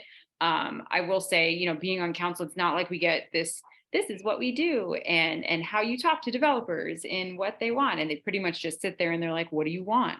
And I'm like, what I want, you can't give me or that I'm not allowed to ask for what I want, so it's these back and forth conversations. And I want to tell you guys about a really, really interesting conversation that I had with a developer out of Atlanta who's coming in, who's wanting to redevelop the extended stay on Glenwood, but into affordable housing. And I was like, oh my God, I love that idea. That's great. Taking older hotels that are at the end of their lifespan, repurposing them, renovating them, and turning them into affordable units. That was just, and that we can go into more specifics later, but I just want to give you that really, I thought it was really exciting by reusing our lands. And in this same conversation, I had a discussion with Downtown Raleigh Alliance, Bill King. And I asked him what the vacancy rate for office space is in downtown. And it was in the teens, and I forget which number because I have a lot of percentages in my mind, but it's in the teens. And it seemed really, really high. And he said, new office space is not hard to sell. That is going and it's gone. The office space that's hard to sell are the ones that were built between the 60s and the 90s. That office space, no one's really interested in. So I said, let's turn it into affordable housing. How do we do that? And Bill King was like, oh, that's really interesting. The only thing about office space is that they have typically, because they were offices, had one line for plumbing. And I said, yeah, but you're thinking that I'm asking for affordable housing, meaning like 1,500 square foot, 900 square foot units with a kitchen and a bath. And that's not what I'm saying, because I think we need a spectrum of affordability. And especially in our downtown, when we have our unhoused community, who are that more square and stuff, I said, why can't we rethink that and think of it more like college dorms, where we have communal bathrooms and showers and all this, and then you have smaller units that are there for transitional housing. How are we not using the empty space that's just sitting there doing nothing and creating a place for people who need it most to get that access? So when I brought that idea up to the affordable housing developer, this would be his first project in Raleigh, and he was like, I would love to work on something like that. And so we do have developers who are really interested. I don't want everyone to think that developers are all evil people who just want money, because the developers I've met and gone to, I really do feel that they care. They just, as much as I don't know how to do affordable housing, they're kind of like, I need guidance too. And not to say that there aren't people who are being manipulated, because I'm sure that I know there are. But I do want to uplift the conversations with developers that really are trying and really do want to make this work. And I think we have a way to get there. We just need to have ideas. And so if you guys have great thoughts, I'm just making this up and it's coming up and I'm like, and that may not even work. Office space return, because I feel like all we have to do is change rules but maybe I'm being naive and that's totally possible. But I think we need to really think outside of the box and come to the table with ideas, not just, oh, we need to solve affordability. And I can't put that on the developers because they're like, maybe they do know and they're just being sneaky. But I'd love to hear everyone's ideas on that so I can bring those forth and make those a reality. So those are just what I heard tonight and what I want you to know that we're talking about and that we're working on outside of the dais, in front of the community, that we are having those conversations and really trying to be intentional with it. Whitney, I see your hand, but just let me respond to Christina real quick. First of all, on your first point, the Midtown area plan was specifically created to address exactly what you raised. Rather than taking every rezoning by itself, you have to look at the overall impact of all of the rezonings on the area. That's why a good portion of the Midtown area plan was to create alternative roadways to promote infrastructure that's beneficial to relieve traffic after all these rezonings, and eventually, hopefully it gets funded the way it was intended to be funded and follow through. And relative to the multimodal bridge, I'm hoping we follow a model similar to what we did with the museum bridge, where it cost the city $600,000 for a multi-million-dollar bridge because of local contributions, state contributions, Department of Transportation contributions. So it doesn't cost the city that much, because I think it's a true public benefit for biking, for walking, for transportation, period. And the last aspect I wanted to just get into, you mentioned the ironworks. The ironworks project, I think affordable housing should have been brought up early on in the discussions. When they came back and asked for 20-story buildings in the ironworks project, that was a perfect time to say, wait a minute, let's negotiate. Because they're on a frequent transit corridor and they're a big project. They're now getting even bigger. We should have negotiated with them before we approved it for affordable housing. We have enough ammunition, especially being in the Midtown area, to kind of force them to look at affordable housing, even though it's 80%. We can do better than that. But my point is, you have the power. You can say, wait, let's discuss this further. Why don't we talk about affordable housing before you approve it? Right. And I do want to say to that I think we are. So I don't want to neglect all of the times that we have. I mean, we have on January 24th, when we had that, we had 12 cases and we held on 10 of them. And the only 2 that went through were with affordable housing. So what I also don't want us to forget is that we have done that. And that this case, I understand your concerns, and is it something that going back, we could have, yeah, you're right. We could have done that, and we'll learn better moving forward. We are still a few months, we're only 2 months in. So we're not going to get everything 100% the way that everyone wants it.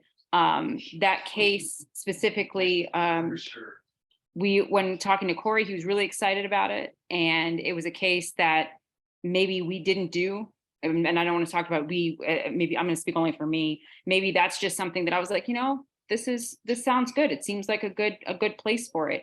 And if that's that we're not always going to agree. I'm not always going to do everything that everybody wants as that case prescribes. But I do think that we are learning, and we are learning what that looks like and what that strength in conversation is getting better at. I mean, there's a possibility for a 20-story tower in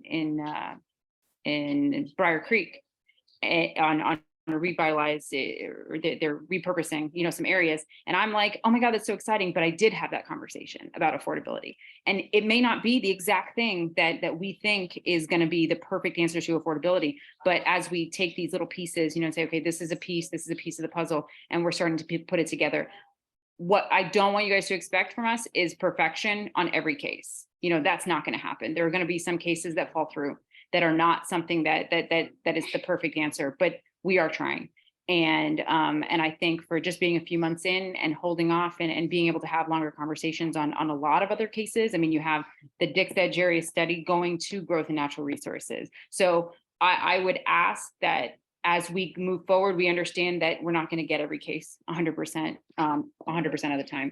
So thank you so much for. I would just throw out that some of that is on us too. When it comes to a public hearing, somebody from the public has got to stand up and say, this is what we should be looking at. This is what we want. Why Right. don't we And to consider negotiating? Mhm. And that's not happening. I think people are getting to the point where they're so intimidated to show up at public hearings.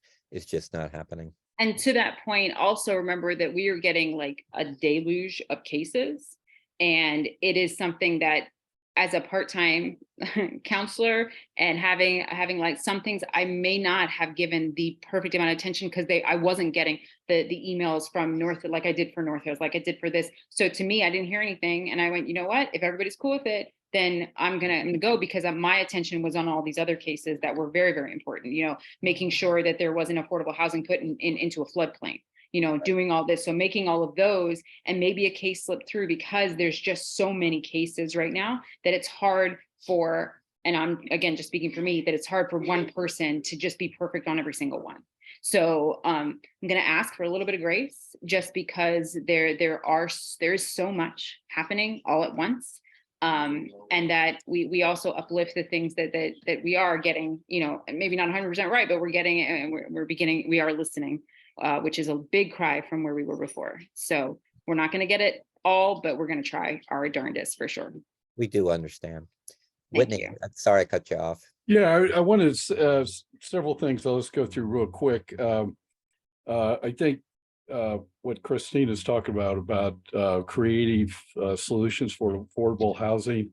I really think it's the city's responsibility to come up with that type of thing, and zoning is a key element on it, and getting builders involved that can work with this type of thing, because we've got to do something to stop tent cities from going up in Raleigh.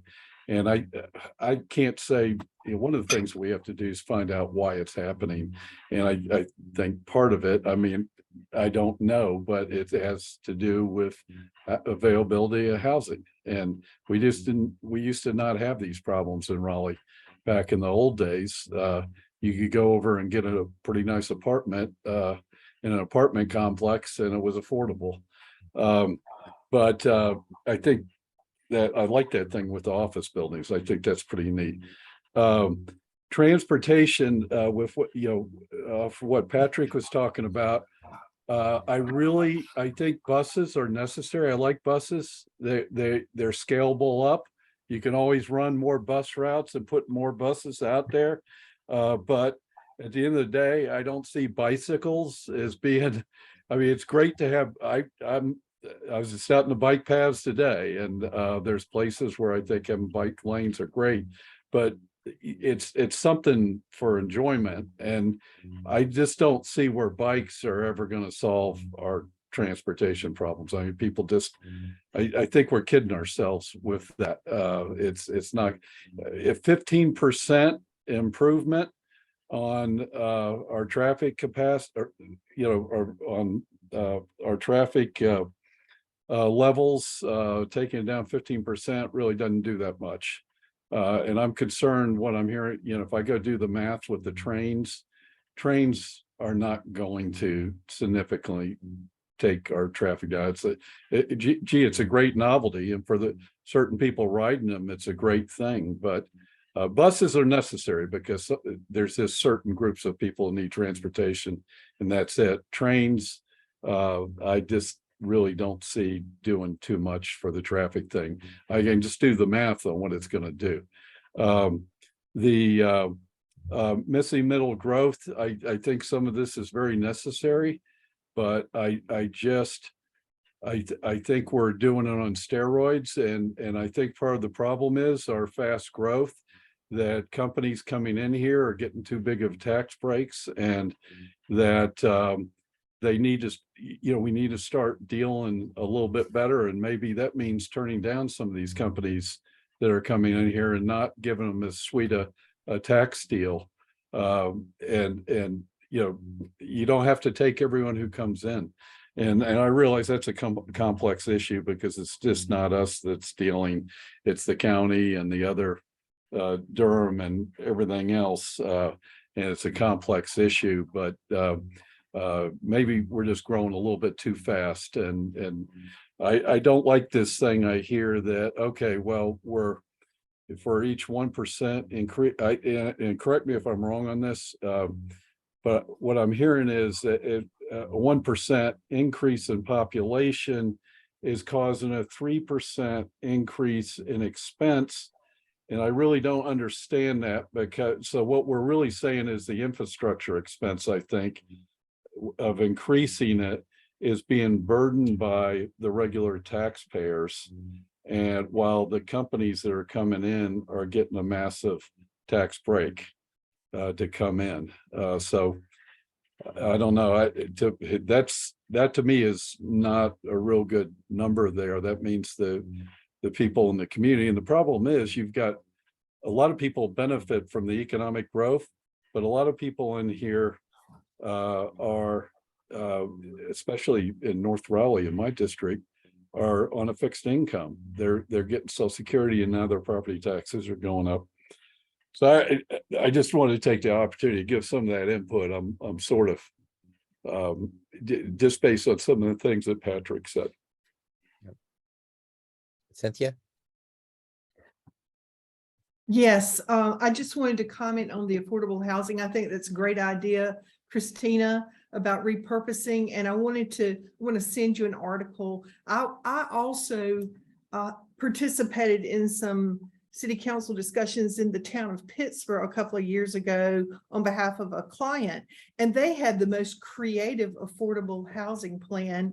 The little town of Pittsburgh, which is growing, and Chatham Park, and they are giving incentives to developers to do the affordable housing, but they also added a housing trust into which 2.5% of the town tax revenue paid by the Chatham Park property owners over the next 30 years will go towards affordable housing. So they're planning long-term, and those people that are going into those developments are on the front end until they're going to have to pay towards that. So I'm going to send you that article, and maybe you could connect with some of the town staff could connect with those folks in Pittsburgh. I know the town manager has since left to go somewhere else, Chris Kennedy. He was very innovative, but we could find him. But I think that's great. And Christina, don't forget to tell folks about your community meeting on Wednesday. Yes, thank you so much. I do want to say thank you. I would love to receive that. Any information that you guys have, please email it.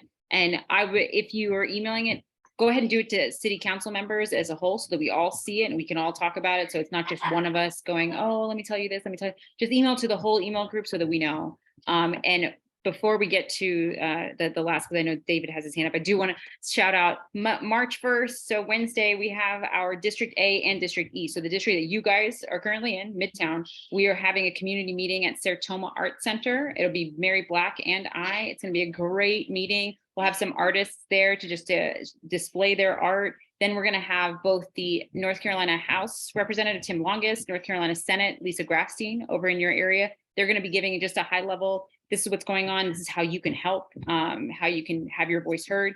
And then Mary and I will talk both about North Hills rezoning and the multimodal bridge, and also about the city attorney and city clerk. So everything we talked about tonight, we're going to talk about on a larger scale. There will be, like I said, I'd like to in the future have county commission, school board, and everybody there, but they all have other things they wanted to be there, they couldn't. So hopefully in the future, as we do these joint meetings, we can bring the areas, all elected officials together like they do during the campaigns, and just give you an update on what's happening and how you can help. So please be there. It's from 7 to 9 at Saratoga Art Center. I'm sorry. David, did you have a question? Real quick, just 2 quick points. Strongtowns.org, like I said, I've pushed it before. I'll push it again for those of you who aren't familiar with it. When you start reading about missing middle and stroads and how areas are supposed to become more pedestrian friendly, it's a movement, and it's nationally based, and it has a lot of popularity. A lot of these ideas that you're hearing didn't come out of nowhere. Also, then with regards to tax revenue and some of the points Patrick made, Strong Towns partners with a group called Urban 3. They do the tax analysis. The bottom line is low density residential over time, in most cases, doesn't generate enough tax revenue to keep up with the infrastructure. That's why cities are always trying to supercharge their growth. An example would be, for example, Detroit, which was once our most wealthy city in the 50s. Once it stopped growing in the 70s and early 80s, that infrastructure that sprawled out from Detroit into those low density residential areas, Detroit didn't have the tax revenue to maintain it. So it's not really complex.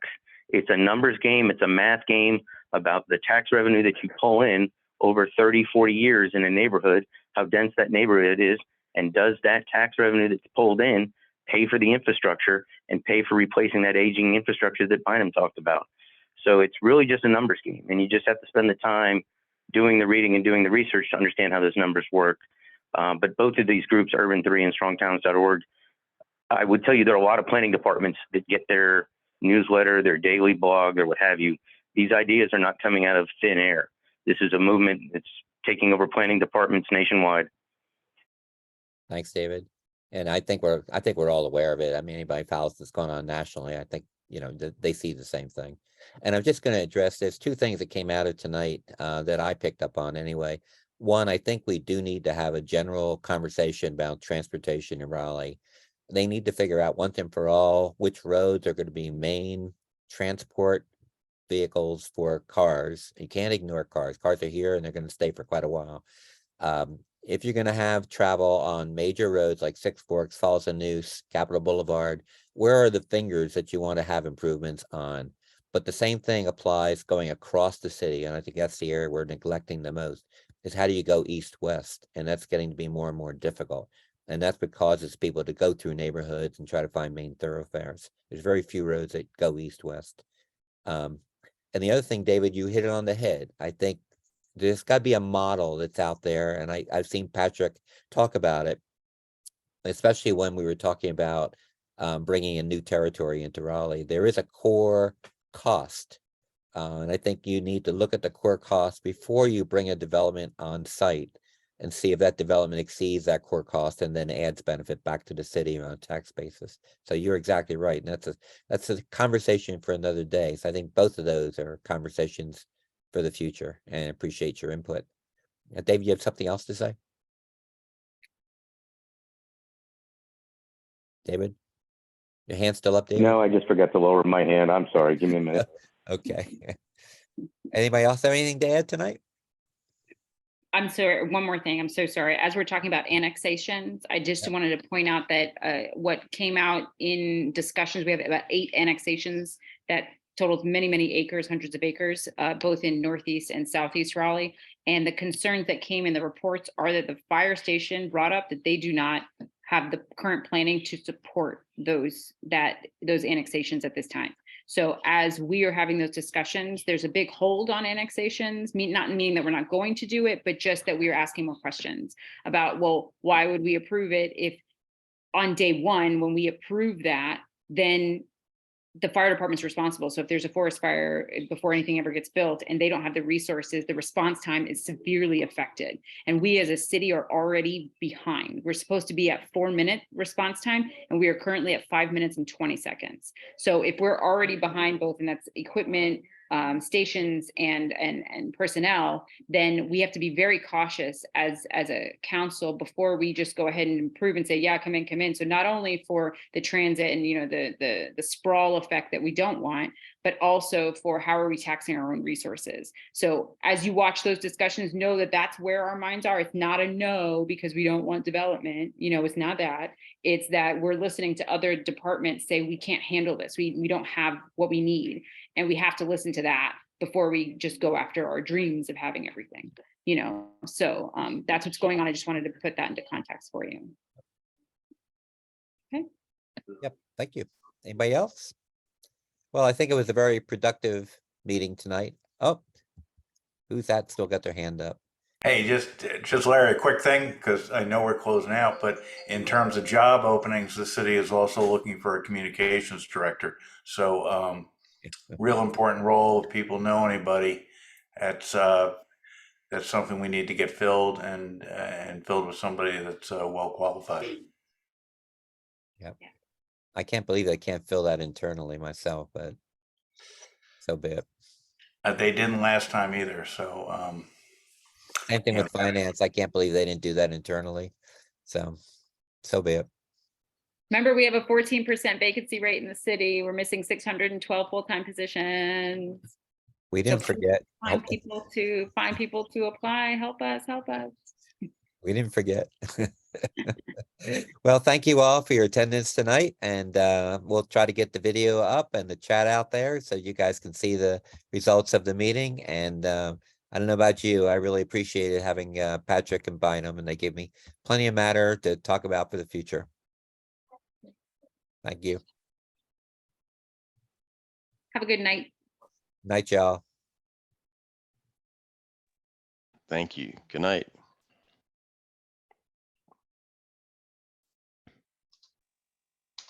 Good night, everybody.